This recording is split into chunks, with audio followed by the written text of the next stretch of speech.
ایک روز میں عدالت جانے کے لیے گھر سے نکلنے کا ارادہ کر ہی رہا تھا کہ فون کی گھنٹی بج اٹھی۔ دوسری گھنٹی پر میں نے ریسیور اٹھا کر کان سے لگایا۔ دوسری جانب غوری صاحب تھے۔ فہیم غوری ایک معروف اور سرگرم سماجی ادارے کے سربراہ تھے۔ رسمی کلمات کے تبادلے کے بعد انہوں نے کہا، بیگ صاحب، میں ایک کیس آپ کے سپرد کرنا چاہتا ہوں، بہت نیکی کا کام ہے۔ میں نے محتاط لہجے میں استفسار کیا، غوری صاحب کیا چیریٹی کیس ہے؟ بالکل نہیں، وہ بولے، معاملہ فوجداری کا ہے۔ میں عام طور پر سماجی تنظیموں اور فلاحی اداروں کے توسط سے آنے والے کیس لینے سے بچنے کی کوشش کرتا ہوں۔ ایسے معاملات میں آمدن کم اور وقت زیادہ ضائع ہوتا ہے۔ میں نے حتی الامکان پہلو تہی کی کوشش کرتے ہوئے کہا، غوری صاحب، دراصل میں آج کل بہت مصروف، مجھے آپ کی مصروفیت کا بخوبی اندازہ ہے۔ وہ میری بات قطع کرتے ہوئے جلدی سے بولے، آپ بالکل بے فکر رہیں، اس کیس میں آپ کو پوری فیس ملے گی۔ ملزم کا تعلق ایک خوشحال گھرانے سے ہے، مجھے امید ہے آپ انکار نہیں کریں گے۔ میں نے آخری کوشش کے طور پر کہا، کیا آپ یہ کیس کسی اور کے سپرد نہیں کر سکتے؟ یہ حقیقت تھی کہ ان دنوں میں واقعی بے حد مصروف تھا۔ غوری صاحب نے قطعی لہجے میں کہا، کر سکتا ہوں لیکن نہیں کروں گا۔ اس کی کوئی خاص وجہ؟ میرے خیال میں اس کیس کو آپ ہی بہتر انداز میں ڈیل کر سکتے ہیں، غوری صاحب نے جواب دیا۔ کیس کی نوعیت کیا ہے؟ مجھے ہتھیار ڈالتے ہی بنی۔ غوری صاحب نے بتایا، 4-5 روز قبل پولیس نے P S C H society کے علاقے سے آصف علی نامی ایک نوجوان کو گرفتار کیا ہے۔ اس پر مذکورہ سوسائٹی کے ایک رہائشی فرید عباسی کے قتل کا الزام ہے۔ پولیس کے مطابق ملزم آصف علی چوری کی نیت سے مقتول فرید عباسی کے گھر میں داخل ہوا۔ اس نے نوٹوں سے بھرا ہوا ایک بریف کیس چوری کیا، پھر مزاحمت پر فرید عباسی کو شوٹ کر دیا۔ بعد ازاں وہ رقم والا بریف کیس لے کر بنگلے سے فرار ہو ہی رہا تھا کہ ایک گھریلو ملازم فدا حسین نے جان پر کھیل کر اسے قابو کر لیا۔ پولیس نے موقع پر پہنچ کر نہ صرف ملزم آصف علی کو گرفتار کر لیا بلکہ دوسرے روز اسے عدالت میں پیش کر کے 7 روز کا ریمانڈ بھی حاصل کر لیا۔ 2 روز بعد پولیس عدالت میں چالان پیش کر دے گی۔ ملزم آصف علی کا تعلق ضلع راولپنڈی سے ہے۔ وہ اس شہر میں بالکل تنہا ہے اور اس وقت حوالات میں بند ہے۔ غوری صاحب، میں نے کہا، یہ معلومات تو ناکافی ہیں، اسی لیے میں چاہتا ہوں آپ کورٹ جاتے ہوئے آصف علی سے ملتے جائیں۔ میں نے کہا، اس وقت تو ممکن نہیں، البتہ شام کو میں کوشش کروں گا۔ مہربانی ہے آپ کی، وہ خوش دلی سے بولے۔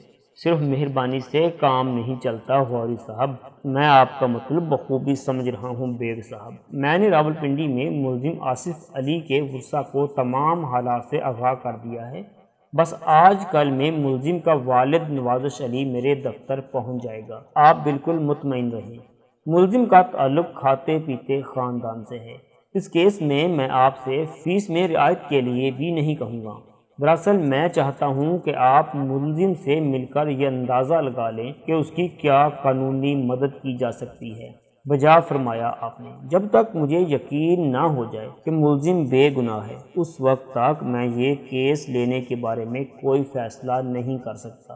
میرے نزدیک ملزم کی بے گناہی زیادہ اہم ہے، فیس کی حیثیت ثانوی ہے۔ غوری صاحب نے ہلکے قہقہے کی آمیزش سے کہا، بے شک آپ کے نزدیک فیس کی حیثیت ثانوی ہے، لیکن اس سلسلے میں آپ خاصے سخت ثابت ہوئے ہیں۔ بسا اوقات آپ موکل کی حیثیت کو پس پشت ڈال دیتے ہیں۔ میں غوری صاحب کا اشارہ سمجھ گیا۔ میں نے کہا، غوری صاحب، ہمارے پروفیشن میں موکل کی حیثیت کا اصول نہیں چلتا۔ اگر ہم موکل کی مالی حالت کے پیش نظر اپنی فیس کا تعین کرنے لگیں تو پھر نوبت فاقوں کی بھی آ سکتی ہے۔ ہماری عدالتوں میں دھکے کھانے والوں میں اکثریت ایسے افراد کی ہوتی ہے جن کے پاس متعلقہ عدالت تک پہنچنے کے لیے بس کا کرایہ بھی نہیں ہوتا۔ ویسے میں موقع محل کی مناسبت سے تھوڑی بہت رعایت تو کر ہی دیتا ہوں۔ سوری بیگ صاحب، انہوں نے شرمندگی آمیز لہجے میں کہا۔ میں نے تو ازراہ مذاق فیس کا تذکرہ چھیڑ دیا تھا۔ کوئی بات نہیں، میں نے خوش دلی سے کہا۔ پھر پوچھا، غوری صاحب آپ تو ملزم کو جانتے ہیں، کیا خیال ہے آپ اسے بے قصور سمجھتے ہیں؟ میرے اندازے سے آپ کی رائے زیادہ اہم ہوگی جو آپ اس سے ملاقات کے بعد قائم کریں گے، غوری صاحب نے جواب دیا۔ اس لیے آپ خود اس کا انٹرویو کر کے اپنی تسلی کر لیں۔ میری خواہش ہے کہ جلد از جلد اس کی ضمانت ہو جائے۔ ضمانت کا انحصار تو کیس کی نوعیت پر ہے جناب۔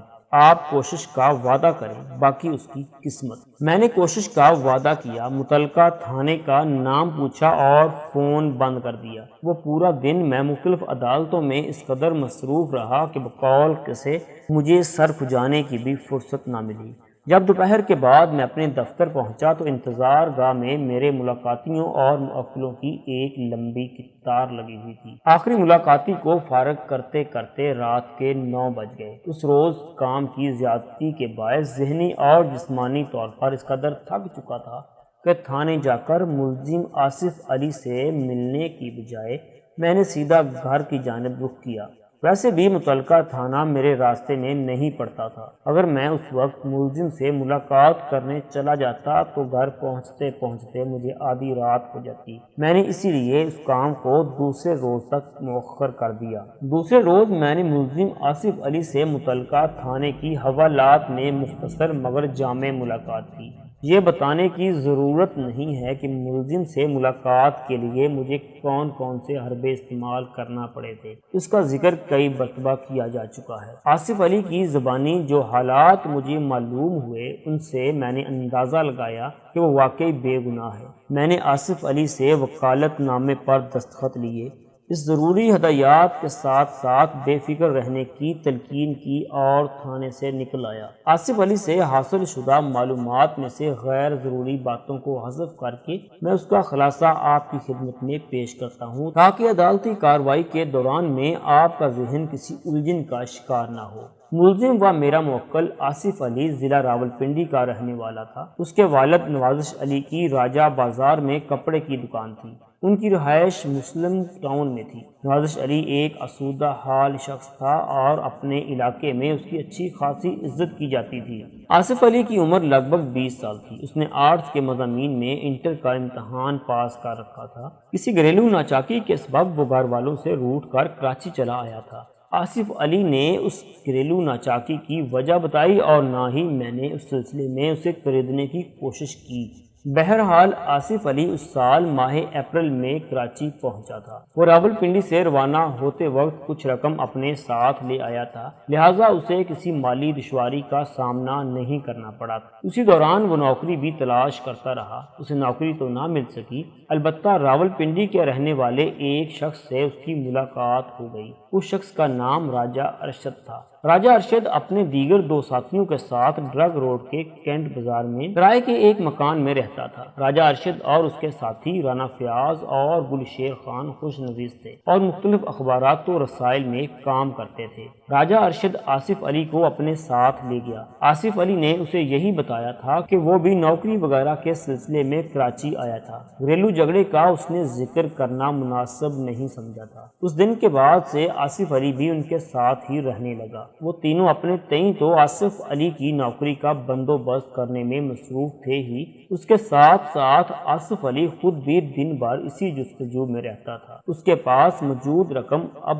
قریب الختم تھی۔ اس طرف سے بھی وہ تشویش میں مبتلا تھا۔ جب مایوسی اس پر سوار ہونے لگتی تو وہ کسی پارک میں جا کر بیٹھ جاتا یا کسی تفریحی مقام پر چلا جاتا۔ وقوعہ کے روز وہ ہل پارک میں بیٹھا ہوا تھا۔ وہ دسمبر کا مہینہ تھا۔ ان دنوں سر شام ہی خون کی 4 سوکھ پھیل جاتی ہے، لیکن آصف علی راولپنڈی کا پرورده تھا۔ یہاں کڑاکے کی سردی پڑتی تھی۔ کراچی کا گلابی جاڑا اس کے لیے قابل برداشت۔ وہ کم و بیش رات 7 بجے کا وقت تھا۔ آصف علی ہل پارک کے انتہائی بلند مقام پر بنے ہوئے جنگلے میں کھڑا روشنیوں کے اس شہر کا نظارہ کر رہا تھا۔ اس مقام سے قریب قریب پورا کراچی دکھائی دیتا ہے۔ اچانک آصف علی چونک اٹھا۔ اس نے نیچے ایک بنگلے کے گیٹ پر کچھ مشکوک حرکات نوٹ کی تھی۔ ہل پارک کے چاروں طرف PECH سوسائٹی کا خوبصورت اور پوش رہائشی علاقہ پھیلا ہوا ہے۔ آصف علی نے دیکھا کہ ایک پرش کو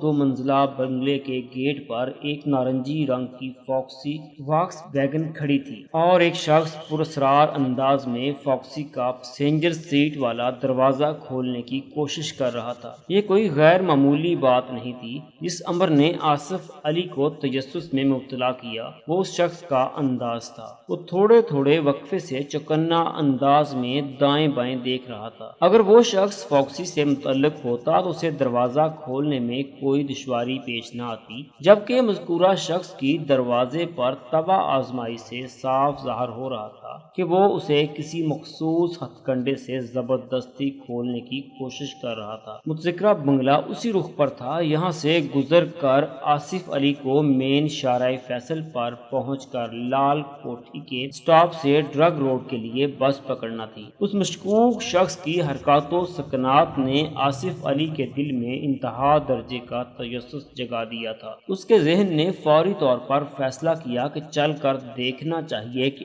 آخر معاملہ کیا ہے۔ وہ جلدی سے ہل پاتھ سے نیچے اتر کر اپنی مطلوبہ سڑک پر آ گیا۔ اس وقت تک مذکورہ شخص اپنے کام سے نپٹ چکا تھا۔ اب اس کے ہاتھ میں ایک سیاہ بریف کیس نظر آ رہا تھا۔ آصف علی نے اس کے لباس اور قامت سے اسے فوری طور پر پہچان لیا۔ اس شخص نے سیاہ پتلون پر پھولدار پرنٹڈ شرٹ زیب تن کر رکھی تھی۔ اس کا قد 6 فٹ سے نکلتا ہوا تھا۔ اس کے ہاتھ میں سیاہ بریف کیس دیکھ کر آصف علی کو یہ سمجھنے میں دیر نہ لگی کہ وہ شخص اسی بریف کیس کے لیے فاکسی دروازے سے نبرد آزما تھا۔ آصف علی کے ذہن نے فیصلہ سنا دیا کہ وہ شخص ایک چور تھا اور اس نے فاکسی کے اندر سے وہ بریف کیس اڑایا تھا۔ اس شخص کا رخ آصف علی ہی کی جانب تھا اور فاکسی بھی کچھ فاصلے پر پیچھے کھڑی تھی۔ مثل مشہور ہے چور کی داڑھی میں تنکا۔ آصف علی کو بریف کیس بردار اس دراز قد شخص کے چہرے پر خوف، گھبراہٹ اور تردد کے ملے جلے تاثرات نظر آئے۔ اسے یقین ہو گیا کہ دال میں کچھ کالا ضرور ہے۔ کئی ماہ کی بیکاری نے اس کے ذہن کو مایوسی کے بادلوں سے ڈھک دیا تھا۔ پلک جھپکتے میں وہ بادل پھٹ گئے اور اس کا دل ولولہ انگیز جذبات سے معمور ہو گیا۔ اس کے ذہن میں خیال ابھرا کہ کوئی غیر معمولی کارنامہ انجام دینے کا وقت آن پہنچا ہے۔ بریف کیس بردار شخص جیسے ہی اس کے قریب سے گزرنے لگا، آصف علی نے گرجدار آواز میں کہا، کہاں جا رہے ہو؟ اس کے ساتھ ہی آصف علی دونوں ٹانگیں پھیلا کر اس دبلے پتلے دراز قامت شخص کی راہ میں حائل ہو گیا۔ وہ شخص اس اچانک افتاد پر بوکھلا گیا، منمناتی ہوئی آواز میں گویا ہوا، تم کون ہوتے ہو یہ سوال کرنے والے؟ میں خدائی فوجدار ہوں، ہٹ جاؤ میرے راستے سے۔ اس شخص نے دھمکی آمیز مگر کمزور لہجے میں کہا اور غیر ارادی طور پر بریف کیس والا ہاتھ اپنی پشت پر لے گیا۔ آصف علی نے کہا، میں تمہارے راستے سے نہیں ہٹ سکتا، تم ایک چور ہو، میں تمہیں فرار نہیں ہونے دوں گا۔ بھائی صاحب، آپ کو کوئی غلط فہمی ہوئی ہے، وہ شخص نرم لہجے میں بولا اور قدم قدم پیچھے کی طرف کھسکنے لگا۔ میں چور نہیں ہوں۔ آصف نے نارنجی فاکسی کی جانب اشارہ کرتے ہوئے کہا، میں نے خود اپنی آنکھوں سے تمہیں اس گاڑی سے بریف کیس نکالتے ہوئے دیکھا ہے۔ آصف علی نے سچ میں تھوڑا مبنی بر مصلحت جھوٹ شامل کرتے ہوئے کہا، لاؤ یہ بریف کیس مجھے دے دو ورنہ میں تمہیں پولیس کے حوالے کر دوں گا۔ پولیس کا نام سنتے ہی مذکورہ دبلے پتلے شخص نے الٹے پاؤں پیچھے کی جانب دوڑ لگا دی، لیکن آصف علی نے چند قدم کے فاصلے پر اسے جا لیا، پھر اس سے بریف کیس چھیننے کی کوشش کرنے لگا۔ آصف علی اس شخص کے مقابلے میں زیادہ صحت مند اور زور آور تھا، لہٰذا جلد ہی اسے اپنے مقصد میں کامیابی ہو گئی، لیکن اسی دوران وہ شخص کمال پھرتی کا مظاہرہ کرتے ہوئے ایک گندی گلی میں گھس گیا۔ آصف علی نے اس کا تعاقب کرنے کی کوشش کی لیکن اسے ناکامی کا منہ دیکھنا پڑا۔ اس کی وجہ ایک تو وہاں کا اندھیرا تھا، دوسرے گندی گلی ہونے کے سبب آصف علی کو خاصی دشواری پیش آئی تھی اور ان دونوں کے درمیان فاصلہ اتنا زیادہ بڑھ گیا تھا کہ اس شخص کو فرار ہونے کا موقع مل گیا تھا۔ تاہم آصف علی کو یہ اطمینان حاصل تھا کہ وہ اس شخص سے بریف کیس چھیننے میں کامیاب رہا تھا۔ جب آصف علی نے اس شخص کو قابو کیا تھا تو اس نامعلوم شخص نے بریف کیس کے بجائے اپنی جان بچانے کو فوقیت دی تھی۔ آصف علی نہیں جانتا تھا کہ سیاہ بریف کیس میں کیا ہو سکتا ہے، تاہم اسے بخوبی اندازہ ہو گیا تھا کہ وہ ایک بیش قیمت بریف کیس تھا۔ ایک لمحے کے لیے آصف علی کے ذہن میں ایک شیطانی خیال نے سر اٹھایا کہ اسے بریف کیس لے کر غائب ہو جانا چاہیے، لیکن دوسرے ہی لمحے اس نے اس منفی خیال کو ذہن سے جھٹک دیا۔ اس کی رگوں میں ایک ایماندار شخص کا لہو دوڑ رہا تھا۔ اس نے اپنے ذہن میں ابھرنے والے منفی خیال پر افسوس کا اظہار کیا اور گندی گلی سے مطلوبہ بنگلے کی جانب چل پڑا۔ وہ مسروقہ بریف کیس کو اس کے مالک تک پہنچانے کا ارادہ رکھتا تھا۔ وہ جلد ہی اس بنگلے کے گیٹ پر پہنچ گیا جس کے سامنے نارنجی رنگ کی فاکسی کھڑی تھی۔ وہاں سب کچھ معمول کے مطابق تھا اور پوش علاقوں کی مخصوص خاموشی ہر طرف پھیلی ہوئی تھی۔ آصف علی نے مذکورہ بنگلے کی اطلاعی گھنٹی کا بٹن دبایا اور ایک جانب ہٹ کر کھڑا ہو گیا۔ فوراً ہی اس 2 منزلہ بنگلے کا گیٹ کھلا اور ایک خوش پوش شخص نمودار ہوا۔ مرعوب کن شخصیت کا مالک وہ شخص آصف علی پر نظر پڑتے ہی چونک اٹھا۔ السلام علیکم۔ آصف علی نے دایاں ہاتھ مصافحے کے لیے آگے بڑھا دیا۔ خوش لباس شخص نے آصف علی کے بڑے ہوئے ہاتھ کو نظر انداز کرتے ہوئے بڑے سرسری سے لہجے میں سلام کا جواب دیا اور آصف علی کے بائیں ہاتھ میں پکڑے ہوئے بریف کیس کو گھورتے ہوئے پوچھا، یہ تمہارے پاس کہاں سے آیا؟ آصف علی نے اپنے بڑے ہوئے ہاتھ کو خفت آمیز انداز میں سمیٹا، پھر دونوں ہاتھوں سے بریف کیس کو تھام کر نارنجی فاکسی کی جانب دیکھتے ہوئے مضبوط لہجے میں سوال کیا، یہ گاڑی آپ کی ہے؟ ہاں، یہ میری ہی گاڑی ہے۔ اس شخص کی نظر بدستور بریف کیس پر جمی ہوئی تھی۔ آصف علی نے کہا، پھر تو یہ بریف کیس بھی آپ ہی کا ہوگا۔ بالکل بالکل، یہ میرا ہی بریف کیس ہے، اس شخص نے تیز لہجے میں جواب دیا۔ لاؤ یہ مجھے دے دو اور یہ بھی بتاؤ کہ یہ تم تک کس طرح پہنچا۔ آصف علی نے کچھ دیر پہلے پیش آمدہ واقعات کی تفصیل بتانے کے بعد وہ بریف کیس اس شخص کے حوالے کر دیا۔ جس وقت آصف علی اس شخص کو اپنے کارنامے سے آگاہ کر رہا تھا، اس دوران میں وہ شخص ٹٹولتی ہوئی نظروں سے آصف علی کا بھرپور جائزہ لیتا رہا تھا۔ آصف علی کی رداد سننے کے بعد اس کا رویہ اچانک تبدیل ہو گیا۔ بریف کیس ہاتھ میں لیتے ہی اس نے کہا، میرا نام جمیل قریشی ہے۔ اس شخص نے اپنا تعارف کروایا اور بڑے پرجوش انداز میں آصف علی سے مصافحہ کیا، پھر بولا، تم نے مجھ پر بہت بڑا احسان کیا ہے، اندر آ جاؤ، میں تمہیں ایسے نہیں جانے دوں گا۔ بس جناب، مجھے تو آپ اجازت ہی دیں۔ آصف علی نے کہا، آپ کی چیز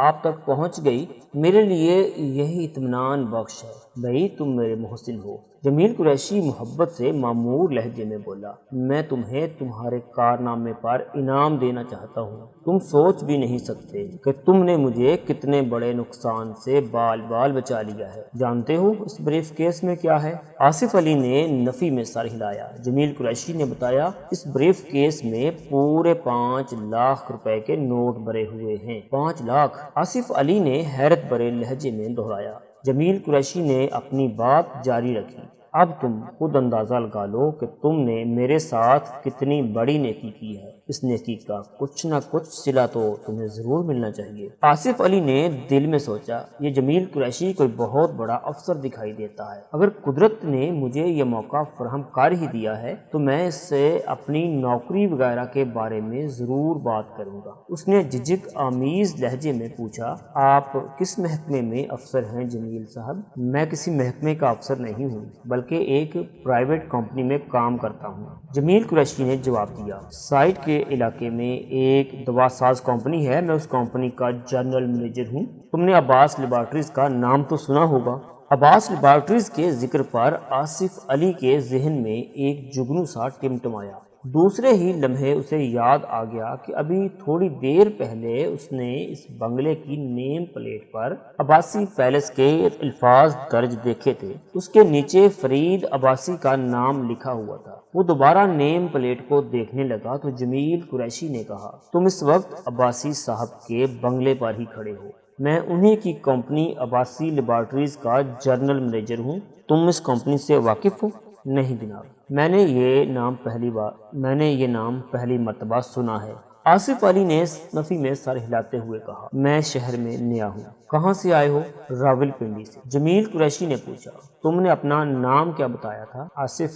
آصف علی۔ برخوردار آصف علی۔ جمیل قریشی نے مشفقانہ لہجے میں کہا، میں ایک بار پھر تمہارا شکریہ ادا کرتا ہوں، تم نے مجھے بہت بڑے نقصان سے بچا لیا ہے، آؤ میں تمہاری کچھ خاطر تواضع کروں۔ یہ کہہ کر جمیل قریشی نے آصف علی کے لیے اندر جانے کا راستہ چھوڑ دیا۔ آصف علی اس کے خلوص کو ٹھکرا نہ سکا۔ آصف علی جمیل قریشی کے ساتھ بنگلے کے ڈرائنگ روم میں آ گیا۔ اس وسیع و عریض اور آراستہ و پیراستہ ڈرائنگ روم کو دیکھ کر آصف علی ورطائے حیرت میں ڈوب گیا۔ وہاں کی ایک ایک چیز سے نفاست اور عمارت جلک رہی۔ جمیل قریشی نے ایک صوفے کی جانب اشارہ کرتے ہوئے کہا، تم بیٹھو، میں ذرا چائے پانی کا کہہ کر آتا ہوں۔ آصف علی نے کسی معمول کی طرح جمیل قریشی کے حکم کی تعمیل کی۔ جمیل قریشی کے جانے کے بعد وہ سوچنے لگا، سمجھو نوکری پکی ہو گئی۔ یہ جمیل قریشی صاحب اگر اب مجھ سے کسی انعام وغیرہ کا ذکر کریں گے تو میں کہہ دوں گا کہ مجھے انعام میں ملازمت مل جائے تو میں شکر گزار رہوں گا۔ میں 12 جماعت پاس ہوں، دعاؤں کی کمپنی میں کوئی نہ کوئی کام کر ہی لوں گا۔ پھر سب سے بڑی بات میری ایمانداری ہے۔ یقینی طور پر میرے اس وصف نے جمیل قریشی کو متاثر کیا ہوگا۔ کوئی وجہ نہیں کہ وہ مجھے نوکری نہ دے، ایمانداری آخر رنگ لا کر رہے گی۔ تھوڑی دیر کے بعد ایک ملازم پیشہ صحت مند شخص ڈرائنگ روم میں داخل ہوا۔ اس شخص نے پہلے آصف علی کو سلام کیا، پھر بولا، آپ کو صاحب نے بلایا ہے۔ کون صاحب؟ آصف علی نے چونکے ہوئے لہجے میں پوچھا۔ ملازم نے جواب دیا، فرید عباسی صاحب۔ جمیل قریشی صاحب کہاں ہیں؟ وہ بھی عباسی صاحب کے پاس ہی ہیں۔ آصف علی نے کہا، مگر انہوں نے تو مجھے یہاں بیٹھنے کو کہا تھا، اب وہی آپ کو اندر بھی بلا رہے ہیں۔ آصف علی نے سوچا، ممکن ہے کہ جمیل قریشی اپنے باس فرید عباسی سے میرے کارنامے کا ذکر کیا ہو اور وہ خوش ہو کر مجھے بلا رہے ہوں۔ اس خیال کے ساتھ ہی اسے یقین ہو گیا کہ قسمت یاوری کر رہی ہے۔ اس کی ایمانداری نے اس کی مشکل آسان کر دی۔ اس سنہری موقع سے ضرور فائدہ اٹھانا چاہیے۔ وہ ایک جھٹکے سے اٹھا اور مذکورہ ملازم کے پیچھے چلتے ہوئے بنگلے کے اندرونی حصے میں داخل ہو گیا۔ ایک راہداری سے گزرنے کے بعد ملازم ایک بند دروازے کے سامنے پہنچ کر رک گیا، پھر آصف علی کی طرف دیکھتے ہوئے بولا، صاحب اس کمرے میں ہیں، اندر چلے جائیں۔ آصف علی نے جھجکتے ہوئے دروازے کے ہینڈل پر ہاتھ رکھا اور آہستگی سے دروازہ کھول کر اندر داخل ہو گیا۔ کمرہ خالی تھا، وہاں کسی ذی نفس کے آثار موجود نہیں تھے۔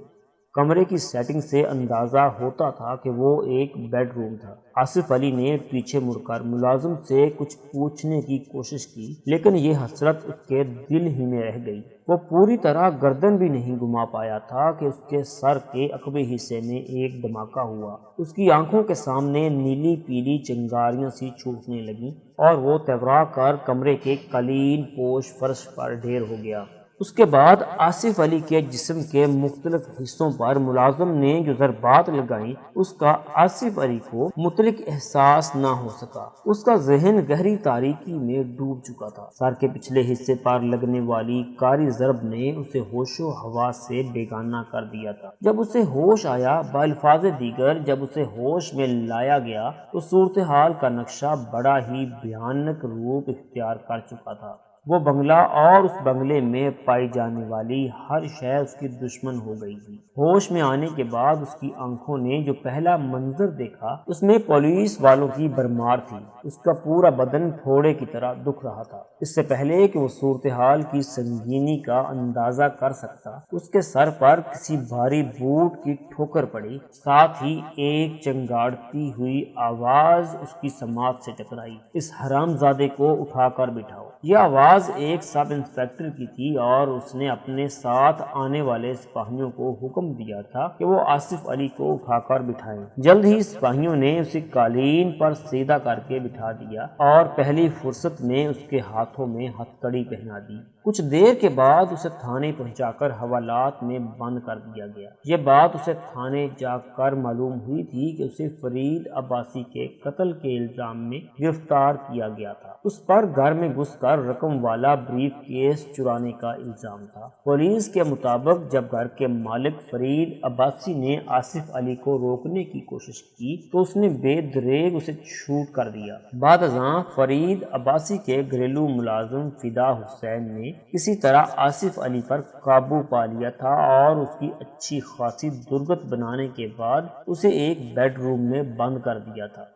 پولیس نے موقع واردات سے آلہ قتل بھی برآمد کر لیا تھا۔ وہ 32 بور کا ایک طرح میڈ ریوالور تھا جس کے چیمبر میں سے 3 گولیاں چلی ہوئی تھیں۔ یہ تینوں گولیاں بالترتیب فرید عباسی کے دل، کندھے اور پیٹ میں لگی تھیں۔ پولیس نے آصف علی کا جو عدالتی ریمانڈ حاصل کیا تھا اس کا 1 دن باقی تھا۔ اس کے علاوہ آصف علی نے مجھے کچھ ایسی اہم باتیں بتائیں جن کی بنا پر مجھے یقین ہو گیا کہ وہ سراسر بے گناہ تھا۔ سر دست ان باتوں کا تذکرہ مناسب نہیں ہے۔ عدالتی کارروائی کے دوران میں آپ خود بخود آگاہ ہو جائیں گے۔ دوسرے روز بعد از دوپہر فہیم غوری صاحب میرے دفتر میں تشریف لائے۔ اس وقت ان کے ساتھ 2 افراد اور بھی تھے۔ پہلی نظر میں ہی مجھے اندازہ ہو گیا کہ ان 2 افراد کا تعلق کراچی سے نہیں تھا۔ بعد میں میرا اندازہ درست ثابت ہوا۔ ان 2 افراد میں سے ایک آصف علی کا والد نوازش علی اور دوسرا اس کا بڑا بھائی واصف علی تھا۔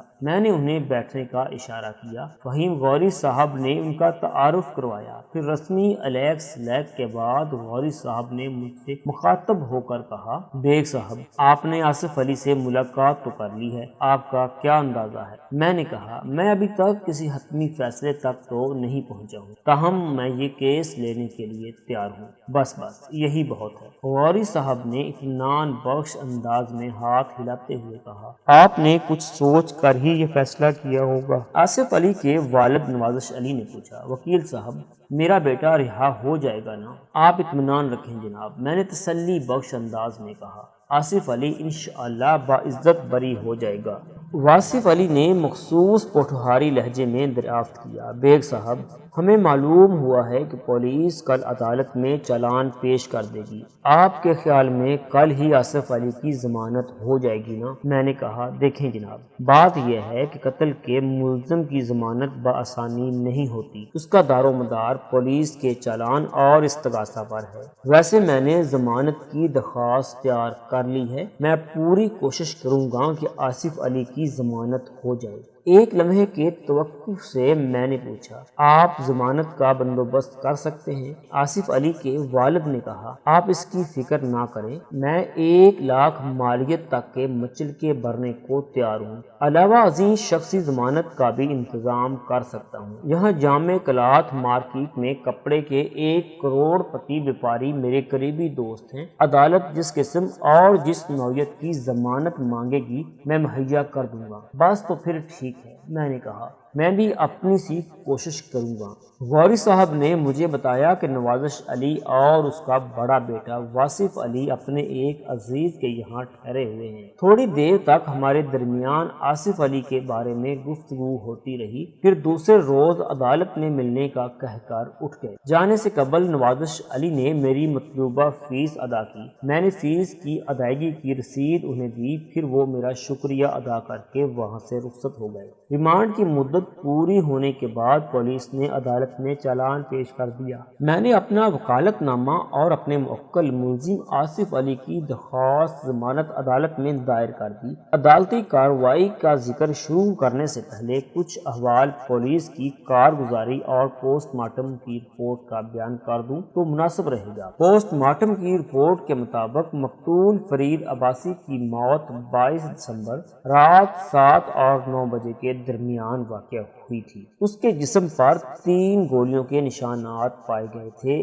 1 گولی پیٹ میں، دوسری کندھے میں اور تیسری عین دل کے مقام پر سینے میں پیوست ہوئی تھی، اور دل میں لگنے والی یہی تیسری گولی اس کی موت کا سبب بنی تھی۔ کیمیکل ایگزامینر کی رپورٹ کے مطابق یہ تینوں گولیاں اسی ریوالور سے چلائی گئی تھی جو موقع واردات سے پولیس نے بطور آلہ قتل برآمد کیا تھا۔ مزید برآمد بریف کیس کے ہینڈل اور ریوالور کے دستے پر جو انگلیوں کے نشانات پائے گئے تھے وہ ایک ہی شخص کے تھے۔ فنگر پرنٹس کے تجزیے کے مطابق وہ نشانات ملزم آصف علی کی انگلیوں کے تھے۔ یہ بات سراسر میرے موکل کے خلاف جاتی تھی۔ نیز اسی رپورٹ میں یہ بھی درج تھا کہ مقتول فرید عباسی کو محض 6 فٹ کے فاصلے سے گولیوں کا نشانہ بنایا گیا تھا۔ کئی صفحات پر مشتمل جو استغاثہ عدالت میں دائر کیا گیا تھا اس میں میرے موکل پر PPC پاکستان پینل کوڈ یعنی تعزیرات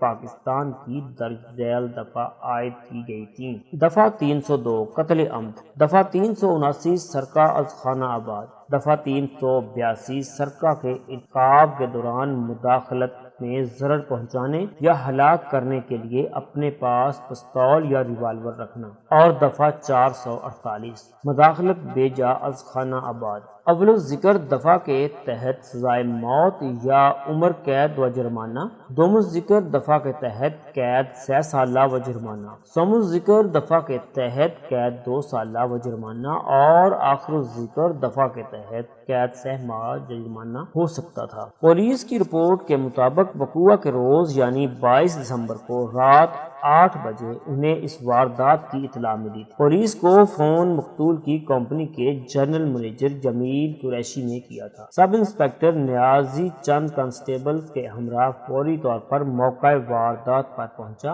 اور ملزم آصف علی کو گرفتار کر لیا۔ مقتول کی بیوہ فرحت عباسی کے بیان کے مطابق وہ اپنے بچوں کے ساتھ بنگلے کی بالائی منزل پر ٹی وی دیکھ رہی تھی کہ اس نے زیریں منزل پر گولیاں چلنے کی آواز سنی۔ پہلے تو اس نے اس طرف خاص توجہ نہ دی کیونکہ ٹی وی ڈرامے میں اس وقت بڑا جذباتی سین چل رہا تھا۔ تھوڑی ہی دیر بعد گھریلو ملازم فدا حسین نے فرحت عباسی کو مطلع کیا کہ صاحب کا خون ہو گیا ہے، اور یہ کہ فدا نے نہایت بہادری کا مظاہرہ کرتے ہوئے قاتل کو بے بس کر کے ایک کمرے میں بند کر دیا ہے۔ فرحت عباسی جب زیریں منزل پر پہنچی تو فرید عباسی اپنے بیڈ روم کے قالین پر چت پڑا تھا۔ اس کا لباس خون آلود تھا اور وہ زندگی کی قید سے آزاد ہو چکا تھا۔ اسی وقت جمیل قریشی وہاں پہنچ گیا۔ جب اسے صورتحال سے آگاہی ہوئی تو اس نے فی الفور پولیس کو فون کر دیا۔ استغاثہ کی جانب سے نصف درجن گواہوں کے نام پیش کیے گئے تھے، جن میں جمیل قریشی، بیگم فرحت عباسی، فدا حسین، انکوائری افسر نواز نیازی اور مقتول کے بچے 13 سال نازش اور 10 سالہ عدیل شامل تھے۔ عدالت کی کارروائی کا آغاز ہوا۔ جج نے فرد جرم پڑھ کر سنائی۔ ملزم نے صحت جرم سے انکار کر دیا۔ میں اپنی جگہ سے اٹھ کر کھڑا ہوا اور اپنے موکل کی ضمانت کے حق میں بولنا شروع کیا۔ وکیل استغاثہ نے سختی سے ضمانت کی مخالفت کی۔ میرے موکل کے خلاف استغاثہ خاصا مضبوط تھا۔ اعلی قتل اور مسروقہ بریف کیس کے ہینڈل پر اس کی انگلیوں کے نشانات ثابت ہو چکے تھے۔ مجھے ضمانت کی منظوری کی امید نہیں تھی اور ہوا بھی یہی۔ جج نے ضمانت کی درخواست کو مسترد کرتے ہوئے باقاعدہ سماعت کے لیے 15 روز بعد کی تاریخ دے دی۔ ہم عدالت سے باہر آئے تو آصف علی کا والد اور بھائی خاصے دل شکستہ تھے، لیکن غوری صاحب مجھے مطمئن نظر آئے۔ وہ دناؤ بینا آدمی تھے، معاملے کی نوعیت اور حالات کی سنگینی سے بخوبی آگاہ تھے۔ میں نے نوازش علی کو تسلی دیتے ہوئے کہا، آپ اتنے افسردہ نہ ہوں، میں مانتا ہوں کہ آج کی کارروائی سے آپ کو خاصی مایوسی ہوئی ہے، لیکن ابھی تو کیس عدالت میں لگا ہے، آگے دیکھیں کیا ہوتا ہے۔ جب گواہوں کے بیانات ہوں گے تو میں نقشہ پلٹ دوں گا، آپ بے فکر رہیں، آپ کا بیٹا انشاءاللہ باعزت بری ہو جائے گا۔ غوری صاحب نے رضاکارانہ طور پر کہا، بیگ صاحب کسی سلسلے میں اگر میری خدمات کی ضرورت ہو تو میں حاضر ہوں۔ آپ کی خدمات کی تو قدم قدم پر ضرورت پڑے گی جناب، میں نے کہا۔ فی الحال میں آپ کے ذمے ایک کام لگا رہا ہوں، آئندہ پیشی سے پہلے ہر حال میں یہ کام ہو جانا چاہیے، آپ حکم کریں۔ مجھے مقتول فرید عباسی کے بارے میں مکمل معلومات درکار ہیں، میں نے سرجوشیانہ لہجے میں کہا۔ عباسی لیبارٹریز کے معاملات، مقتول کی نجی زندگی، دوست احباب سے اس کے تعلقات وغیرہ۔ غوری صاحب نے اثبات میں سر ہلاتے ہوئے کہا، میں آپ کا مطلب سمجھ گیا ہوں بیگ صاحب، یہ کام میرے لیے کچھ زیادہ مشکل نہیں ہوگا۔ آپ اس طرف سے تو مطمئن ہو جائیں، انشاءاللہ 2-4 روز میں آپ کی مطلوبہ معلومات آپ کو فراہم کر دوں گا۔ میں نے نوازش علی کی طرف دیکھتے ہوئے کہا، اس سلسلے میں آپ کو بھی کچھ محنت کرنا ہوگی، آپ جو حکم کریں میں تیار ہوں۔ آپ کل کسی وقت دوپہر 2 بجے کے بعد آصف علی کے ساتھیوں کو میرے دفتر میں لے آئیں۔ آصف علی کے ساتھی؟ واصف علی نے چونکتے ہوئے کہا، میرا مطلب ہے آصف علی جن لوگوں کے ساتھ رہ رہا تھا۔ میں نے وضاحت کرتے ہوئے کہا، رانا فیاض، راجہ ارشد اور گل شیر خان۔ نوازش علی نے پوچھا، یہ سب کہاں رہتے ہیں؟ میں نے بتایا، کینٹ بازار، ڈرگ روڈ۔ آصف علی گزشتہ چند ماہ سے ان کے ساتھ رہ رہا تھا۔ غوری صاحب نے کہا، اس نے مجھے بتایا تھا کہ ان افراد میں راجہ ارشد نامی شخص راولپنڈی کا رہنے والا ہے۔ نوازش صاحب، آپ تو اسے جانتے ہوں گے۔ نوازش علی اور اس کے بڑے بیٹے واصف علی نے اپنی لا علمی کا اظہار کیا۔ یہ بندوبست بھی میں کر دوں گا، میں اپنے ادارے کے کسی کارکن کو بھیج کر انہیں بلا لوں گا۔ بس تو پھر ٹھیک ہے، میں نے اطمینان بھرے لہجے میں کہا۔ نوازش علی نے پوچھا، وکیل صاحب، آئندہ تاریخ سے پہلے ہماری تو ضرورت نہیں پڑے گی؟ میں نے کچھ سوچتے ہوئے کہا، ایسی کوئی خاص ضرورت تو نہیں ہے۔ پھر استفسار کیا، کیا آپ واپس راولپنڈی جانے کا ارادہ رکھتے ہیں؟ ہاں، خیال تو یہی ہے۔ نوازش علی نے اس بات میں جواب دیا، آصف علی کی والدہ بہت پریشان ہے، وہ تو ہمارے ساتھ ہی آ رہی تھی، ہم نے بمشکل اسے روکا تھا۔ جب تک ہم واپس جا کر انہیں تسلی نہیں دیں گے وہ انگاروں پر لوٹتی رہے گی۔ آخر ماں ہے نا جی۔ آپ بالکل ٹھیک کہہ رہے ہیں، غوری صاحب نے کہا۔ پھر مجھ سے پوچھا، بیگ صاحب آپ کا کیا خیال ہے؟ میں نے اپنا خیال ظاہر کیا، نوازش علی صاحب، آپ میری طرف سے فری ہیں، یہاں رکنا چاہیں تو رک جائیں، واپس جانا چاہیں چلے جائیں۔ آئندہ پیشی پر آپ کی عدالت میں موجودگی بہت ضروری ہے۔ میں 1 روز پہلے ہی یہاں آ جاؤں گا۔ 2-4 مزید باتوں کے بعد وہ دونوں باپ بیٹا غوری صاحب کے ہمراہ رخصت ہو گئے۔ میں ایک دوسری عدالت کی جانب بڑھ گیا۔ آنے والے 4-5 روز کے اندر غوری صاحب نے خاصی سرگرمی دکھائی۔ انہوں نے اپنے ادارے کے کارکنوں کے علاوہ رانا فیاض اینڈ کمپنی سے بھی بہت کام لیا۔ ان کی کارکردگی میری نظر میں تسلی بخش تھی۔ غوری صاحب نے جو طولانی معلومات مجھے بہم پہنچائیں، ان میں سے میں نے اپنی مطلب کی باتیں کشید کر لیں۔ وہ بڑی دھماکہ خیز معلومات تھیں، جن کا ذکر مناسب موقع پر عدالتی کارروائی کے دوران میں آئے گا۔ غوری صاحب اتنی محنت سے فرید عباسی کے معاملات کی گہرائی میں اترے تھے کہ انہوں نے مقتول کی بیوہ فرد عباسی اور جنرل منیجر جمیل قریشی کے خفیہ تعلقات کا بھی پتہ چلا لیا تھا۔ ان دونوں کے بیچ طویل عرصے سے کھچڑی پک رہی تھی۔ غوری صاحب سے حاصل شدہ معلومات نے میرے لیے بہت سی آسانیاں پیدا کر دی تھیں۔ اب میں استغاثہ کی دھجیاں اڑانے کی پوزیشن میں تھا۔ تو دوستو، یہ تھی ہماری آج کی سٹوری۔ جانے سے پہلے اس ویڈیو کو لائک کریں، شیئر کریں، کمنٹ باکس میں اپنی رائے کا اظہار ضرور کریں۔